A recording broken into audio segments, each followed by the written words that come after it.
Hi there. Thanks for joining us on Let's Talk Taste with Sherry, where we're saving the earth one flavor at a time by gathering community to share wisdom around the natural connections between our innate sense of taste and flavors that are grown in healthy regenerative soils. Welcome. Hey there. Welcome to another episode of Let's Talk Taste with Sherry, saving the earth one flavor at a time. I'm Sherry Hess with the Flavor Remedy, and welcome to the very first episode of 2022. It is midway through January, and yes, this is the first episode we're launching because guess what? Sherry got COVID. What a weird thing to say, right? And yet it's just blasted across the world right now. Everybody's getting it. Everybody's doing it. And yet we've been programmed for years now. All the things that you can feel shame around COVID, and you can feel all of these just emotions, right? And not feeling well and being sick and all these things. But of course, the reason I'm bringing this to the show is because of the whole taste and smell factor of COVID. So welcome back, Rhonda Joseph. Welcome. He's going to talk to me, ask me questions about what it's like to lose your faculties to some degree. That's an accurate statement, right? Yeah, I used that word Around yesterday. COVID. Yeah. Sherry, I feel like too, it's like our year anniversary because I think we started this in January of 2021. We did. It's like what a way to celebrate the 1 year anniversary of the show. But it's relevant, right?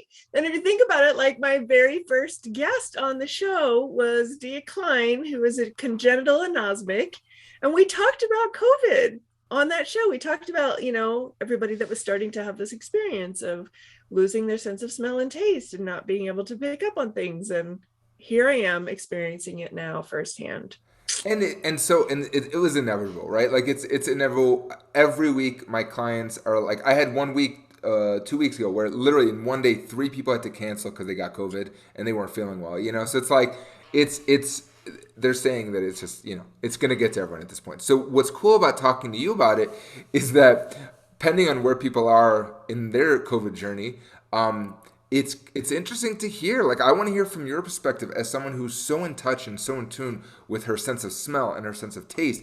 What's it? Because I've had friends recently that same thing. They've lost their smell and taste, and I'm trying to get them to explain it, and they just go, I don't know how to say it. Yeah, nobody knows how to explain it. And I swear, if I if I hadn't dove so deep into what the experience of actually tasting things is for myself and learned from Dia, right? Like what her experience is like, never having ever had the sense of smell, right? She's a congenital anosmic, which means she was born without the ability to smell. So she's never had this, the sense of smell. I was going to say ability to detect the nuances, but she totally has the ability to detect the nuances.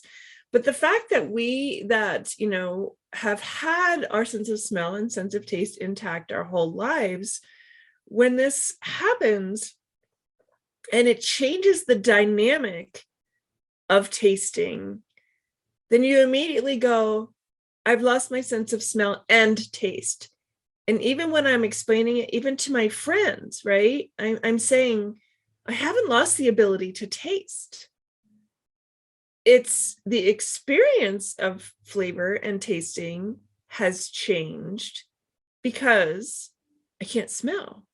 It's the smell sensation that is blocked. It feels like a barrier in my nose and my mouth, right?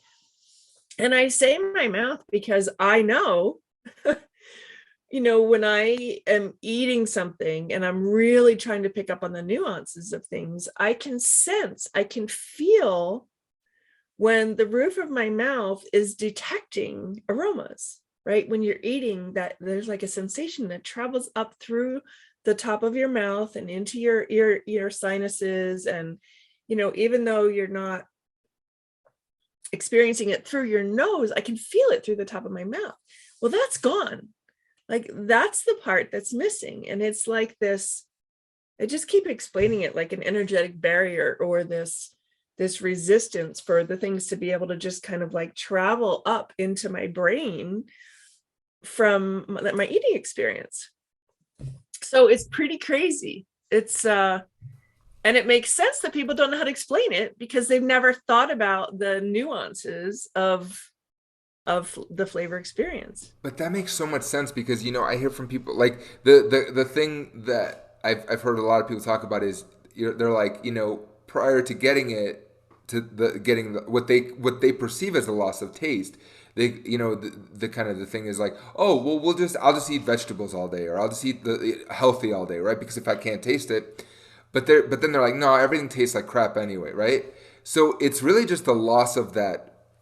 Like I love how you phrase it, like that loss of that elevated experience, that next level of the scent. So you are still able conceivably to taste. Yes. So you're still able to taste the five flavors, Yes. right? Right. And this is why like it's really important. And here's a shameless little plug that I'm going to drop in here because we're planning this live event, right? We're planning a live event for the first weekend in March, and it's going to be a really cool opportunity for people to dive deep and to fully recognize what these basic categories of flavor are. It's the most beautiful starting point to recognize how our bodies are talking to us about nutrition, right?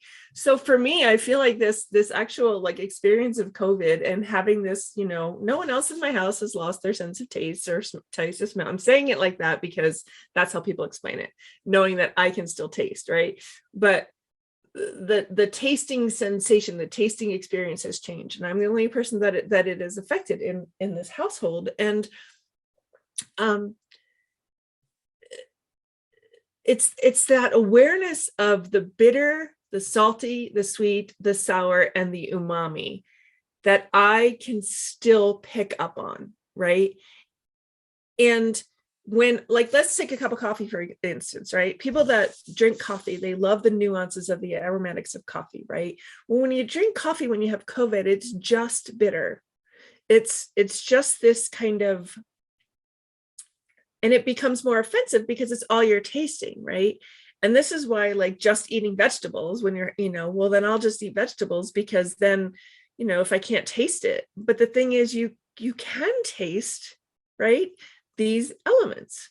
So for instance, if you were to eat a really good piece of broccoli that is well balanced in nutrition, you're not just going to get the bitter, you're going to get levels of sweetness and the sugars that are in there.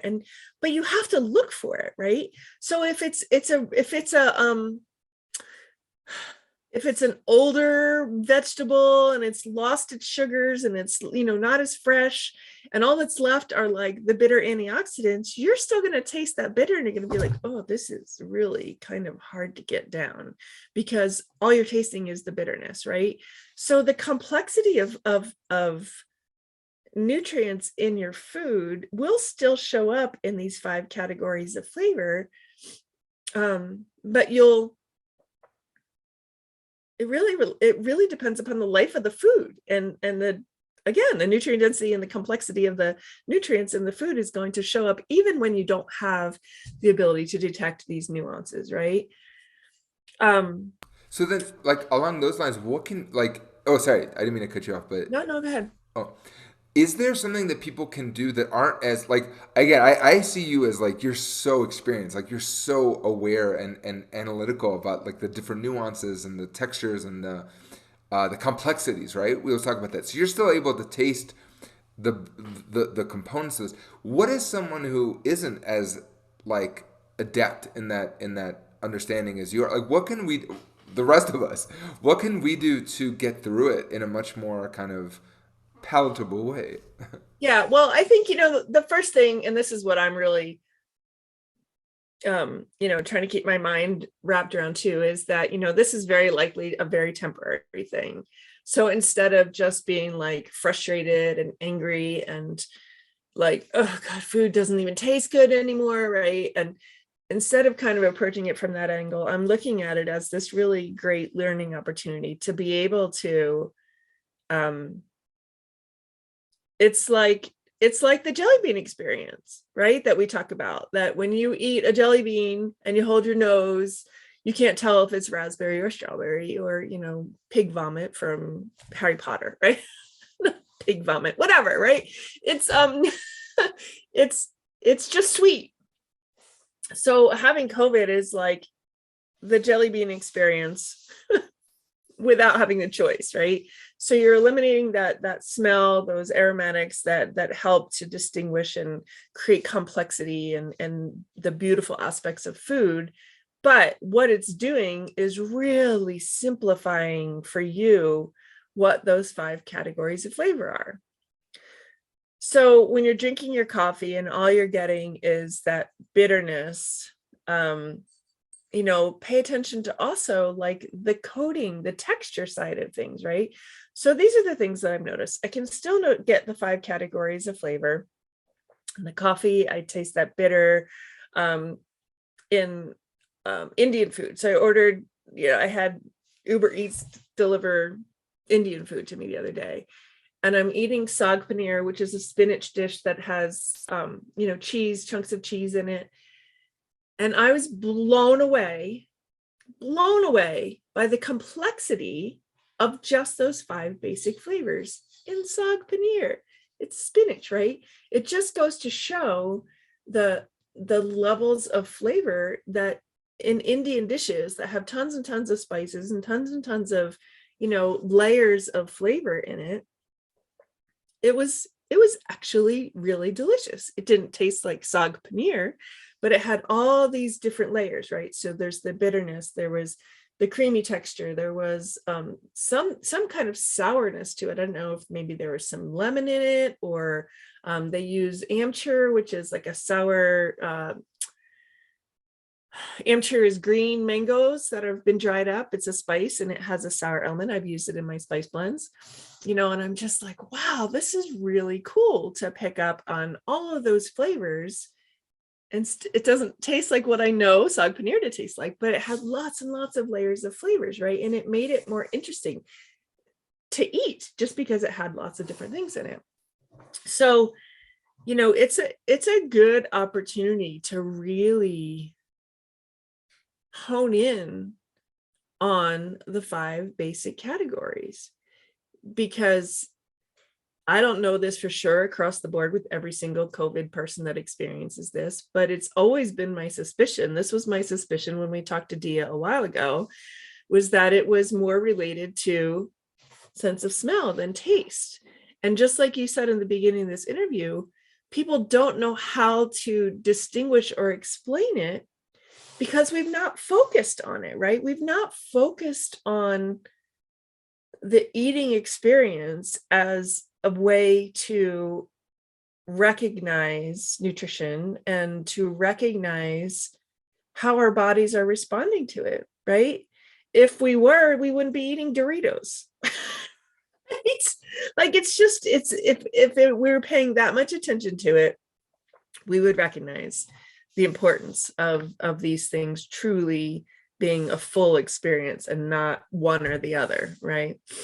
Well, and that's what's so helpful about the work you're doing, and this podcast, like a year into it now, is like, for me at least, like you've opened my mind that like my mouth does detect, like, and that I've told you so many stories of my life where I'm like, oh, I'm not gonna eat that, even though 3 years ago, 4 years ago, oh, I would have loved to have that, but I'm like, all I'm gonna taste is, flour and rice flour or starch or whatever. Like, I don't, it's not flavorful. I know it's not, it doesn't add up to something that's healing. I don't need it. Yeah. It's a waste of my time. It is, it's crazy. It's like we go back to the purest version. Like, that reminds me so much, Ron, of the story that I told about in the umami episode where I talked about the pretzel, right? Because I'm gluten-free, it's like I found these pretzels that were so, quote unquote, delicious because they tasted just like a pretzel. And it's like, if we don't look at the ingredients, because all that entire pretzel is nothing but starches, right? And a real pretzel, like I grew up close to Lancaster County, Pennsylvania, where like they make the real good pretzels and where wheat was grown and farmland is, abundant. And, a pretzel originally got that umami flavor from actual protein in the wheat. I mean, that's what gluten is, right? So when you go gluten-free and in your brain what a pretzel tastes like, and then somebody recreates it using fake flavors, and there's zero protein in it whatsoever because it's gluten-free, and that's the whole point of gluten-free, right? It's like, wait a minute, you can't stop eating it because it's that nutrient mismatch, right? That Mark Schatzker talks about in his book. It's like the flavor's there, but the nutrients aren't there. So then your body just keeps eating it and eating it and eating it until you feel like crap and you're like, ugh, these are disgusting, right? So like going in with that knowledge of where that flavor is coming from and why you keep sticking your hand back in the bag, we have to do that now because so much has happened with flavor, right? And there's so much of a nutrient mismatch that our bodies are confused, and because we haven't given it this reverence, we just don't have the language, right? We don't even have the language to be able to explain what's happening. Which is So why we have a Sherry, that's because Sherry helps us right. with the language. So Sherry, as Yay. always, that's perfect. Thank you so much. That does give a lot of reverence and a lot of structure around how to fix, like how to get through this time period. You know. Yeah, just hang in there, right? Hang in there. Just think of it as being temporary. I think that's a huge part of it. It's hard when you're in the moment. You're like, oh my God, what if this never comes back? And just dive in, right? Like just really start to look for, if you're experiencing these symptoms with, from COVID, of this lack of sense of smell and this inability to have those flavors, travel up into the roof of your mouth and create that full delicious, amazing, wonderful flavor experience. Just let your body learn a little bit from it, right? Learn the difference between taste and smell, and how to honor each one. Yeah. Thanks, Sherry. Very cool. Thank you. Have a good one, everybody. Be well.